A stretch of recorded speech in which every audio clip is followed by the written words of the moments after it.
Catherine Mitchell adjusted her first-class seat aboard Atlantic Skyways, Flight 207.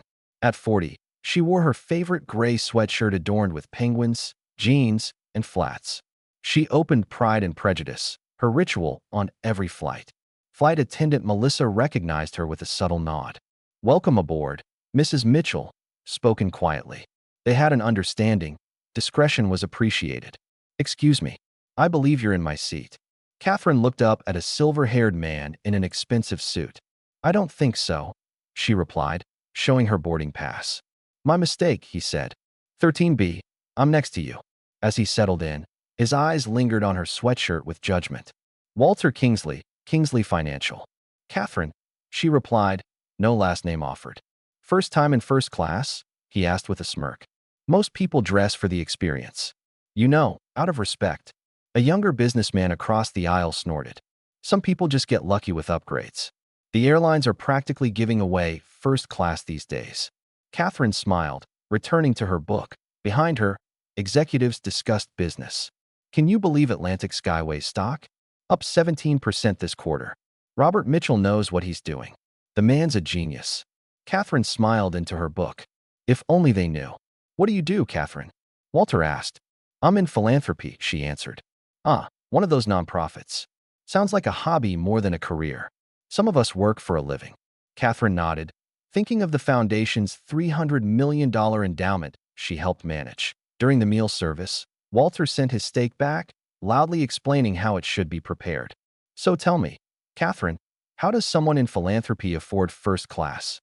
Boyfriend, husband, or did you just get lucky with an upgrade?" The conversation shifted to Robert Mitchell. "Taking a failing airline and making it the gold standard in just 5 years," Trevor said. "Robert Mitchell is overrated," Walter scoffed. "He got lucky with timing. Anyone with his inheritance could have done the same." Catherine's fingers tightened on her book. "What I wouldn't give to meet his wife, though. Former model. Married the golden ticket." "Tell me, sweetheart," Walter said to Melissa. "Ever meet the big boss? What's he like? Demanding?" "I really couldn't say, sir," Melissa replied, her eyes flickering toward Catherine. "I bet his wife's a piece of work, too. Those trophy wives always are." Catherine excused herself. In the bathroom, she splashed water on her face. When she returned, Walter leaned closer. "A word of advice. If you want to be taken seriously in first class, dress the part. This isn't the bus." Diana Winters behind them spoke up. "Perhaps she doesn't need a costume to validate her worth, gentlemen." As they landed, Melissa handed Walter a note. "Robert Mitchell wants to meet me at the terminal," he announced excitedly. "He must have heard my name, known my reputation." Catherine walked slowly through the terminal, then saw him, Robert Mitchell, her husband, standing in a simple navy suit. Their eyes met, and his face lit up. She stepped into his embrace. "Hello, love. How was your flight?" "Enlightening," she replied, turning to see Walter's face drain of color. "Gentlemen," Robert said pleasantly, "I understand you've had the pleasure of my wife's company." Walter stammered. "Your wife?"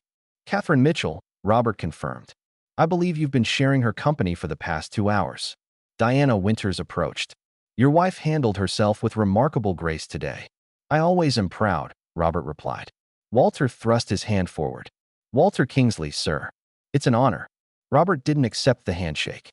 "If you'll excuse us, I've arranged a private car for my wife." As they left, Catherine paused. "Mr. Kingsley, your watch is beautiful, but it's running 3 minutes fast. You might want to get that adjusted." In the car, Robert said, "Kingsley Financial is seeking investors. They've approached Atlantic's board 3 times." Catherine shook her head. "Don't reject him because of me. Judge his proposal on its merits." Robert smiled. "That's why you're the heart of our foundation. Always fair, even to those who don't deserve it." Back at the airport, Walter received a text. Atlantic Skyways declined the investment proposal.